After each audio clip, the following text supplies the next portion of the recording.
Barrister Gauhar ने पैगाम दिया है कि बानी पीटीआई ने वाज़ेह कर दिया है कि वो डील करके बाहर नहीं आएंगे। बानी को सियासी इंतकाम का निशाना बनाने का इल्जाम आयद कर दिया। सुप्रीम कोर्ट ऑफ पाकिस्तान के बाहर गुफ्तगू में पीटीआई के सेक्रेटरी जनरल सलमान अकरम राजा ने दावा किया कि इलेक्शन कमीशन के गलत फैसलों की वजह से ये सूरत हाल पैदा हुई।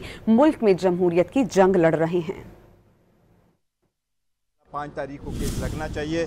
चीफ जस्टिस साहब ने कहा था लिस्ट आनी चाहिए, उसमें खान साहब का केस होना चाहिए। खान साहब कैटेगोरिकली कह चुके हैं कि मैं कभी भी डील के सूरत में बाहर नहीं आऊँगा और उनके खिलाफ बने हुए सारे केसेस सियासी बोगस और पॉलिटिकल विक्टिमाइजेशन की केस। पाकिस्तान की जमहूरियत की जंग है जो हम लड़ रहे हैं।